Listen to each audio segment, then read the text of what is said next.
अस्सलाम वालेकुम दोस्तों, हिंदी स्पीच थेरेपी की इस वीडियो में फिर से आपका खैर मकदम है। दोस्तों, आज की वीडियो में हम बात करेंगे स्पीड कंट्रोल के ऊपर।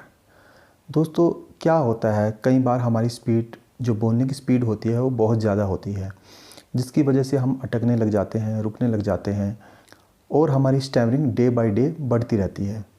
दोस्तों, क्या होता है कि अगर हमारी स्पीड ज़्यादा हो तो हमें स्टैमरिंग क्यों होनी शुरू हो जाती है, पहले मैं आपको इस बारे में बताना चाहूँगा। क्या होता है दोस्तों, हमारे ब्रेन से जो भी विचार आते हैं, वर्ड्स आते हैं, कॉन्सोनेंट आते हैं, सेंटेंसेस आते हैं, वो हमारे मुंह के ज़रिए बाहर निकलते हैं। ठीक है, जो भी हमारे विचार होते हैं वो मुंह के ज़रिए बाहर निकलते हैं।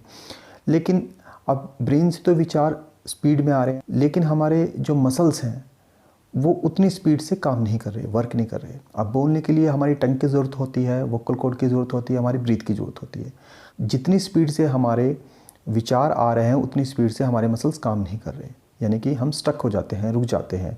अगर हम अपनी स्पीड को कंट्रोल कर लें तो हम स्टैमरिंग को दूर कर सकते हैं। दोस्तों, क्या होता है, अगर हम स्पीड कंट्रोल करके बोलेंगे, आराम से बोलेंगे, तो हमारे मसल्स को भी उठने के लिए यानी वर्क करने के लिए टाइम मिल जाता है। ये क्या होता है, जितनी स्पीड से हमारे ब्रेन से विचार आ रहे हैं ना, हम सिंपल भाषा में ये कह सकते हैं कि हमारी टंग उतनी स्पीड से नहीं उठ रही है।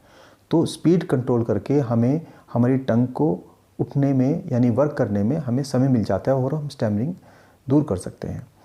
तो अब इसके भी अलग अलग टेक्निक्स हैं स्पीड कंट्रोल करने की। ये नहीं हम आराम से बोलें तो हमारा वो चीज़ ठीक हो जाएगा। ठीक है, वो स्टैमरिंग कुछ ब्लॉकेज कम हो सकती हैं, लेकिन कुछ अगर हम टेक्निक की रेगुलर प्रैक्टिस करें तो हम इससे भी निजात पा सकते हैं, इसको हकलाहट को दूर कर सकते हैं। इसके अलावा बहुत से लोग ऐसे होते हैं जिनकी स्पीड ज़्यादा होने की वजह से, यानी कि स्पीड में बोलते हैं, हालांकि वो हकलाते नहीं हैं, लेकिन स्पीड ज़्यादा होने की वजह से वो क्लैरिटी नहीं आ पाती है, उनके शब्दों में, विचारों में क्लैरिटी नहीं आती है। तो वो कोशिश भी करते हैं स्पीड कंट्रोल करने की, लेकिन वो स्पीड कंट्रोल नहीं कर पाते। तो आज हम उन्हीं टेक्निक्स के बारे में बात करेंगे भी किस तरह हम अपनी स्पीड को कंट्रोल करके अपनी स्टैमरिंग को दूर कर सकते हैं। तो दोस्तों, इसमें जो टेक्निक्स हैं उसमें मैं आज आपको 3 टेक्निक्स के बारे में बात करूँगा। सबसे पहली टेक्निक्स है पॉज़ देना। अब इस पॉज़ देना टेक्निक्स में क्या होता है दोस्तों, कि हमें ना जो बोलना है वो पॉज़ दे के बोलना है, आराम से बोलना है और पॉज़ दे के बोलना है। कि जैसे फॉर एग्ज़ाम्पल मैं आपको बताता हूँ, बहुत से आप नेता हैं हमारे, वो जब बोलते हैं तो रुक रुक के बोलते हैं, यानी कि थोड़ा सा बोलेंगे तो फिर थोड़ा रुक जाएंगे।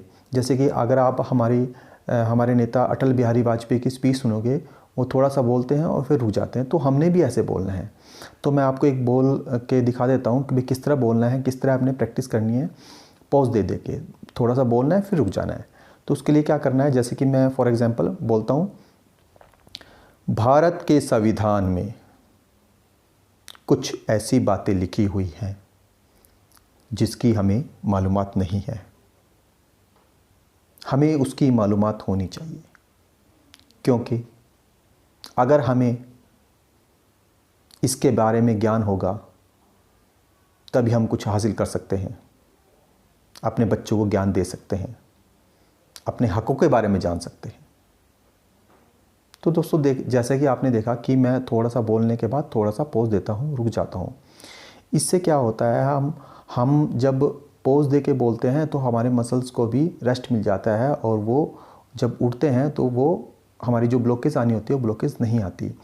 तो इसकी प्रैक्टिस करने के लिए आप कैसे करोगे, आपने क्या करना है, मिरर के सामने बैठना है और इसी तरह कोई भी स्पीच, उसमें रीडिंग मटेरियल नहीं होना चाहिए। बिना रीडिंग मटेरियल के आपके ने बोलना है। कुछ भी जो आपके ब्रेन में विचार आ रहे हैं उसको धीरे धीरे आपने 15 मिनट, 20 मिनट, आधा घंटा, जितना भी आपकी कैपेसिटी हो उतने ही आपने बोलना है, और बहुत ही इफ़ेक्टिव है। दूसरा, आप क्या कर सकते हो, आपने अपनी वीडियो रिकॉर्डिंग करनी है, उसमें आपने फेस एक्सप्रेशन का यूज़ करना है और रुक रुक के बोलना है, और अच्छे तरीके से, यानी कि प्रेजेंटेशन बहुत अच्छी होनी चाहिए। आपने हर चीज़ को ध्यान देना है भाई, आप जो प्रेजेंट कर रहे हो, जो वीडियो बनाने हो, उसमें कम से कम ब्लॉकेज आए। तो अगर आप इसकी प्रैक्टिस करोगे, वीडियोस बनाओगे, मिरर के सामने प्रैक्टिस करोगे, तो डेफिनेटली आपकी जो ब्लॉकेज आनी होगी वो नहीं आएगी, और आपकी स्पीड कंट्रोल होगी, और धीरे धीरे आपकी स्टैमरिंग भी कवर होगी। इसके अलावा दोस्तों मैं आपको एक चीज़ और बताना चाहूँगा, जब भी आप प्रैक्टिस कर रहे हो, ठीक है, तो आपने शुरू में एक गहरी सांस भी लेनी है इसमें। जब भी स्टार्ट करो, कैसे, इससे क्या होता है, आप थोड़ा रिलैक्स हो जाते हो और जब आप बोलोगे तो आपके ब्लॉकेज के आने के चांसेस हैं। यही चीज़ आप जो मैंने आपको करके बताई है, ये आप जैसे पब्लिक के बीच में जाते हो वहाँ भी इस टेक्निक का इस्तेमाल कर सकते हो। अब हम आते हैं दूसरी टेक्निक के ऊपर। दोस्तों जो दूसरी टेक्निक है वो है stretch the word, stretch the consonant. इसमें क्या करना है दोस्तों, इसमें हमें करना है कि हमें थोड़ा सा शब्दों को खींच खींच के बोलना है। और वो खींच के भी कैसे बोलना है कि थोड़ा सा हमारे शब्दों में थोड़ा खिंचाव होना चाहिए। जैसे मैं वही लाइन दोबारा से रिपीट करता हूँ, भारत के संविधान में कुछ ऐसी बातें लिखी हुई हैं जिसकी हमें मालूमात नहीं है।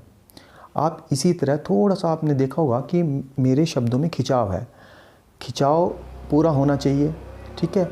और क्या करना है आपको, ये चीज़ें आप अपने घर में भी इस्तेमाल कर सकते हो। जैसे चलो आज बाज़ार चलते हैं, वहाँ से कुछ सामान लेके आते हैं।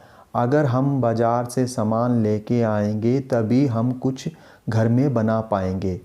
चलो बाज़ार चलते हैं। अरे क्या आपने नहीं सुना कि मैं आपको क्या बोल रहा हूँ। तो आपने देखा होगा कि इसमें खिंचाव आ रहा है, थोड़ा थोड़ा आ रहा है। कहने का मतलब ये है कि जो आपकी स्पीड है उससे स्पीड को कम करना है और शब्दों में खिंचाव आना चाहिए, इस ढंग से बोलना है। या ठीक है, आप फॉलो कर पा रहे हो, इस तरीके से आप बोलोगे। क्या होता है दोस्तों, शब्दों में खिंचाव आने की वजह से हम अच्छा बोल पाते हैं और ब्लॉकेज आने के चांसेस कम होते हैं।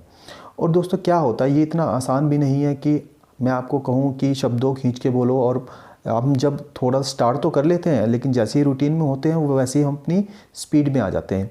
इसके लिए दोस्तों बहुत प्रैक्टिस की ज़रूरत है। आप जितनी ज़्यादा प्रैक्टिस करोगे, अपनी वीडियोग्राफी बनाओगे और उतना ज़्यादा अच्छा होगा।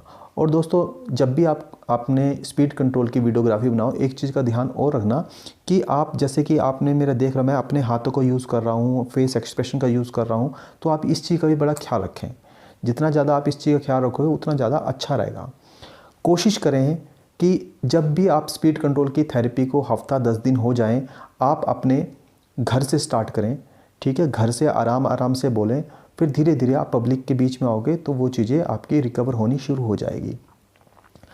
और इसके साथ साथ जब भी आप प्रैक्टिस करें तो आप कूल माइंड से प्रैक्टिस करें, ठीक है। रीडिंग मटेरियल बिल्कुल नहीं होना चाहिए, क्योंकि अगर रीडिंग मटेरियल होता है तो स्टैमरिंग होने के चांसेस भी कम होते हैं। तो आप रीडिंग मटेरियल इसमें बिल्कुल भी ना रखें, ठीक है दोस्तों। इसके बाद हम आगे बढ़ते हैं अगली टेक्निक के ऊपर। अगली टेक्निक में क्या करना है, हमें प्रैक्टिस करनी है स्टोरी टेलिंग की। हमने कोई भी एक मनगढ़ंत स्टोरी बनानी है और उसको आराम आराम से बोलना है, और बीच बीच में आप उसको पोज भी दे सकते हो। और उसमें क्या करना है, थोड़ा सा एक्सप्रेशन का भी यूज़ करना है, ठीक है। और एक्सप्रेशन का कैसे यूज़ करोगे, मतलब जैसे हम बोलते हैं, आप ये समझो किसी को स्पीच दे रहे हो, किसी को समझा रहे हो। स्टोरी टेलिंग का मतलब ये है कि आपके साथ कोई घटना हुई और आप उसके बारे में बता रहे हो, ठीक है। अब कैसे स्पीड को कंट्रोल करूँगा मैं, इसमें आराम से बोलूँगा, धीरे धीरे बोलूँगा, और एक्सप्रेशन का यूज़ होगा और साथ में फ्लो भी होगा। अब देखिए, फॉलो कीजिए। मैं कोई भी एक स्टोरी बनाता हूँ। दोस्तों एक बार की बात है, मैं जंगल में जा रहा था। वहाँ पर मैंने देखा एक पेड़ के नीचे 2 शेर बैठे हुए थे। मैं उनको देख के डर गया।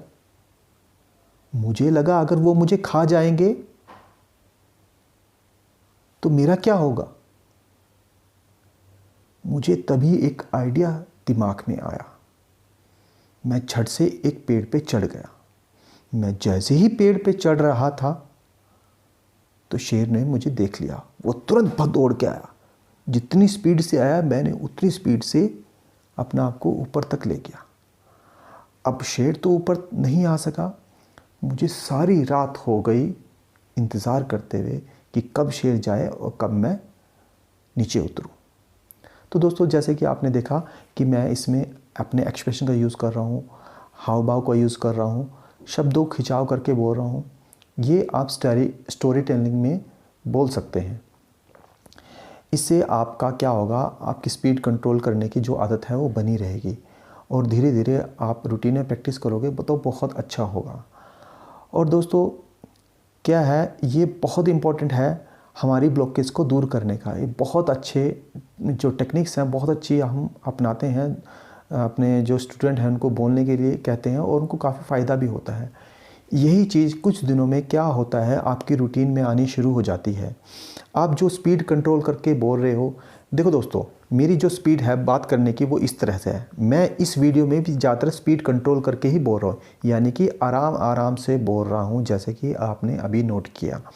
आराम आराम से बोल रहा हूँ, कोई दिक्कत नहीं है। कोई भी आपको ये नहीं कह सकता कि आप कैसे बोल रहे हो। आप मेरी भी ऑडियो सुन रहे होंगे कि मैं इसमें किस तरह बोल रहा हूँ, आप बिल्कुल भी जज नहीं कर पाओगे कि मैं स्पीड कंट्रोल करके बोल रहा हूँ। इस वक्त मैं स्पीड कंट्रोल इसीलिए बोल रहा हूँ कि इसमें भी किसी को कोई ऑब्जेक्शन नहीं होता। धीरे धीरे आपकी आदत बनेगी और अपनी स्टैमरिंग को दूर कर सकते हैं। दोस्तों ये बहुत ही बेनिफिशियल है, आप इस टेक्निक्स का इस्तेमाल करें, डेफिनेटली आपकी स्टैमरिंग दूर होगी, आपके शब्दों में क्लैरिटी आएगी और आप अच्छा बोल पाएंगे, आपका कॉन्फिडेंस बिल्ट होगा। तो आपने जो ये प्रैक्टिस करनी है, काफ़ी ज़्यादा प्रैक्टिस करनी है, आधा घंटा, 1 घंटा, 20 मिनट, जितनी ज़्यादा आप इसको टाइम दे सकते हो उतना अच्छा होगा। और दोस्तों क्या होता है, अगर कोई भी आपको दिक्कत आती है, आप हमसे मैसेज भी कर सकते हैं, मैं आपको रिप्लाई देने की कोशिश करूँगा। और अगर इससे ज़्यादा कोई दिक्कत आती है या नहीं होती है तो आप हमसे ऑनलाइन क्लासेस भी ले सकते हैं, जिसके में हम आपकी काउंसलिंग करके आपको थेरेपी देंगे, जिसके ज़रिए आपको पता लग जाएगा भी आपको किस तरह किस ढंग से करना है, अगर आप कोई भी बात हमारी वीडियोज़ के ज़रिए नहीं समझ पाते हो। तो दोस्तों उम्मीद करता हूँ आपको मेरी वीडियो अच्छी लगी होगी। मिलते हैं अगली वीडियो में एक नए टॉपिक के साथ। जब तक के लिए खुदा हाफिज़, बाय।